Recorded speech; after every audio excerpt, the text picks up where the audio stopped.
很多人以为公司花钱雇一个人买的是他的时间、能力和劳动成果，但在真实的职场里，公司真正想要的远远超过这些。他想要你的主动性、责任心、抗压能力、自驱力、使命感、归属感。他希望你把公司的目标当成你自己的目标，把额外的工作当成自己的责任，把组织的混乱当成自己成长的机会，把上级的模糊指令当成自己需要主动领悟的任务。换句话说，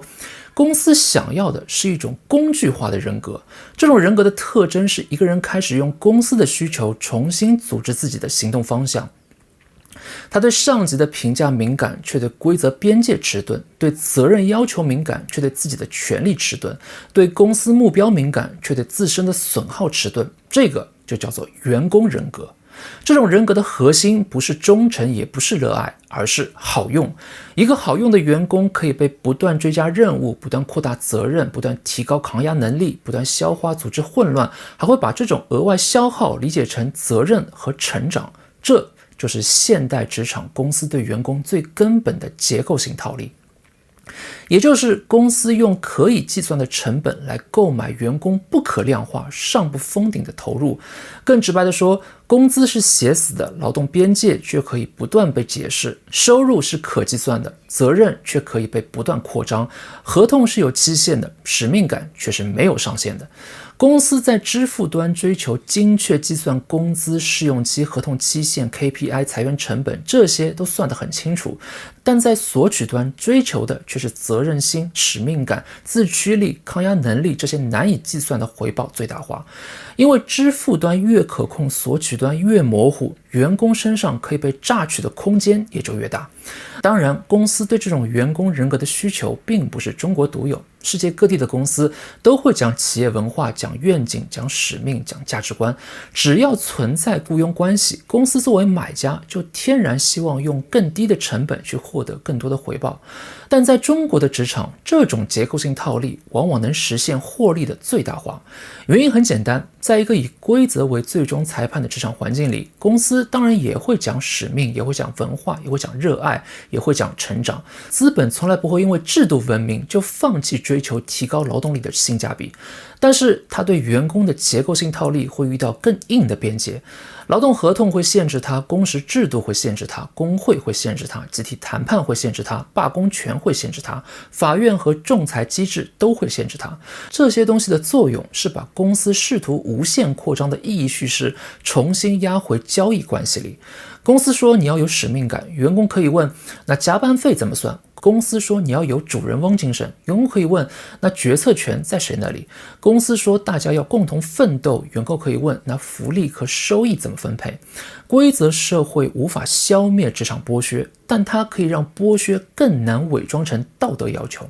但中国的人格化支配结构天然就是这种结构性套利的土壤。在中国职场，命令的正当性往往不是来自于规则是否合理、岗位是否匹配、权责是否对等，而是来自于这是领导安排的。一旦服从理由变成他是领导，责任边界就很容易无限扩张。而对于这种无限扩张的索取，几乎没有稳定的边界来限制它。结果就是你在这种环境里不再只是一个劳动者，而是被塑造成一个团队里的一份子。公司培养的人，领导信任的人，有潜力的人，一个自己人，一个好员工。因此你只要开始计算得失，就会被评价成太计较、没格局、不成熟、没有团队意识。而领导的评价在这种人格化的环境里往往能起到决定性的作用。于是久而久之，一个人真的会觉得谈钱低级、争取自己的利益是羞耻，甚至提合理的要求都要反复的斟酌。到了这个时候，公司的结构性套利就达到了理想的位置。换句话说，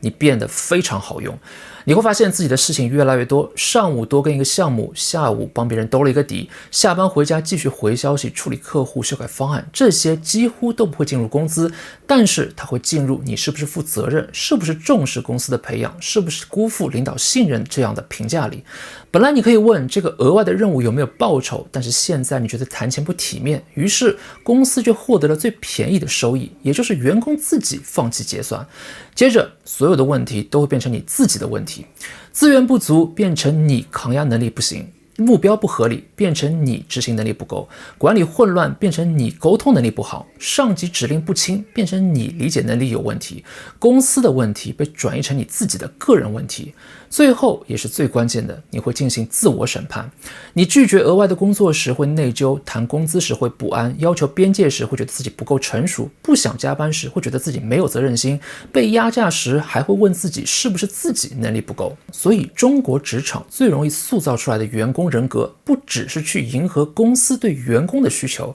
甚至在公司还没有开口以前就开始替公司训诫自己。如果我们跳脱出来看，就会发现一个很荒谬的地方。公司一直在计算工资、奖金、裁员成本、社保成本、替换成本、ROI、KPI 这些都算得清清楚楚，但是他却让员工觉得计算得失是一件很羞耻的事。公司一直把员工当成本，却要求员工自己付出的时候要不计成本。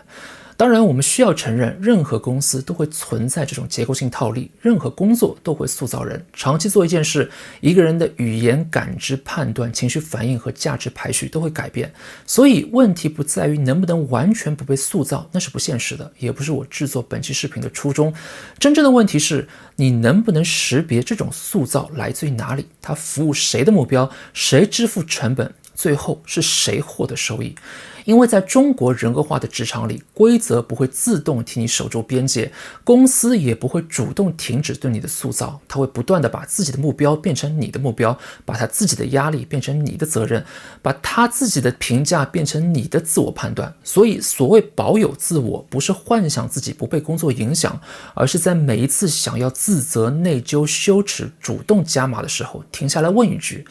这是我自己的判断，还是员工人格在替公司审判我？如果一个人羞于计算自己的付出，却习惯替公司计算成本，他的生活开始围绕公司的目标展开，而他还把这种状态理解成成熟、成长和责任，那么他就已经不只是被雇佣，他已经被改造成了一个更适合公司的员工人格。